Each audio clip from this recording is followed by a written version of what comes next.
गरुड़ पुराण से प्रेरित कहानी दुखों का सामना करने की शक्ति। प्रस्तावना। मनुष्य का जीवन सुख और दुख का संगम है। कोई भी व्यक्ति इस संसार में बिना कष्ट के नहीं रहता, परंतु प्रश्न यह है कि इंसान दुखों का सामना कैसे करे। गरुड़ पुराण, जिसे महर्षि वेदव्यास ने रचा और भगवान विष्णु ने गरुड़ को सुनाया, उसमें जीवन, मृत्यु, धर्म, पाप, पुण्य और आत्मा के रहस्यों का गहन ज्ञान मिलता है। इसी से प्रेरित यह कहानी है। भाग 1। गांव का युवक आरव। एक गांव में आरव नाम का युवक रहता था। वह मेहनती था, पर जीवन में उसे अनेक दुख झेलने पड़े। पिता का जल्दी देहांत हो गया, माँ बीमार रहने लगी और घर की हालत गरीबी में डूबी थी। आरव हमेशा सोचता, क्यों मेरे जीवन में ही इतने दुख हैं?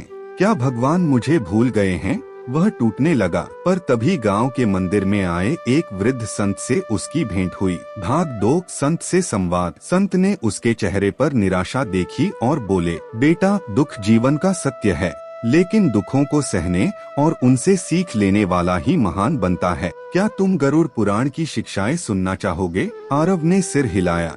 संत ने कहा, गरुड़ पुराण में भगवान विष्णु ने कहा है कि दुख आत्मा को शुद्ध करते हैं। जैसे सोने को आग में तपाकर खरा किया जाता है, वैसे ही दुख इंसान के भीतर छिपी शक्ति को जगाते हैं। भाग 3। पहली शिक्षा, कर्म का फल। संत ने कहानी सुनाई। एक राजा था जिसने जीवन भर पाप किए। अंत समय में उसे भारी कष्ट सहने पड़े। यह उसके कर्मों का फल था। गरुड़ पुराण कहता है, कोई भी सुख दुख बिना कारण नहीं आता, यह हमारे कर्मों का परिणाम है। आरव समझ गया कि उसके दुख केवल संयोग नहीं हैं, यह उसके पिछले या वर्तमान कर्मों से जुड़े हैं।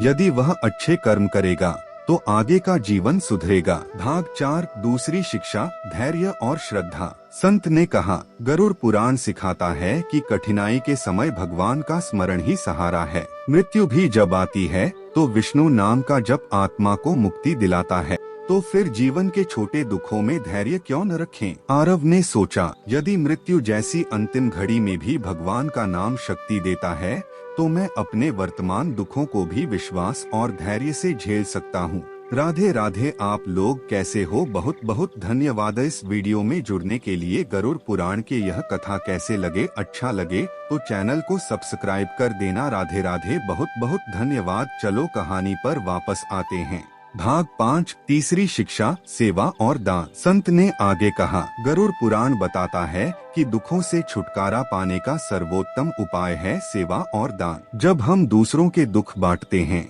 तो हमारे दुख हल्के हो जाते हैं। जैसे कोई दीपक दूसरे दीपक को जलाता है तो उसकी रोशनी कम नहीं होती बल्कि बढ़ती है। आरव ने निश्चय किया कि वह गांव के गरीब बच्चों को पढ़ाएगा और बीमार माँ की सेवा करेगा।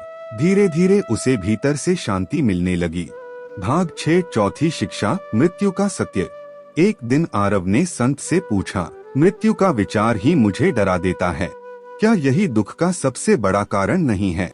संत मुस्कुराए और बोले, गरुड़ पुराण सिखाता है कि मृत्यु अंत नहीं बल्कि आत्मा की यात्रा का नया पड़ाव है।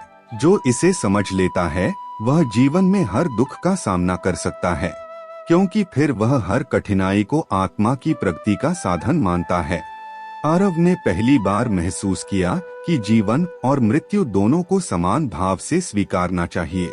भाग 7। परीक्षा का समय।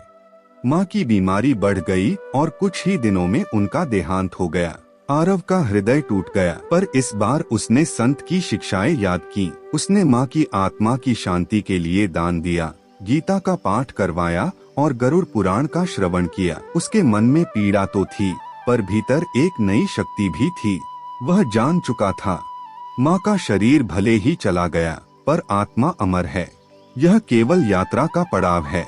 भाग 8। आरव का उत्थान। धीरे धीरे आरव ने अपने दुखों को अपने संकल्प की शक्ति बना लिया। उसने खेती को सुधारा, गांव के बच्चों को पढ़ाया और बीमार व वृद्ध लोगों की सेवा करने लगा। लोग कहते, आरव दुखों में भी मुस्कुराना जानता है, इसमें जरूर कोई दिव्य शक्ति है। वह उत्तर देता, यह शक्ति गरुड़ पुराण के ज्ञान से मिली है, जिसने मुझे सिखाया कि दुख बोझ नहीं बल्कि आत्मा को मजबूत करने का साधन है। निष्कर्ष, कहानी यह सिखाती है कि 1. कर्म का नियम अटल है, जैसा बोओगे वैसा पाओगे। 2. धैर्य और भगवान का स्मरण दुखों से पार ले जाता है।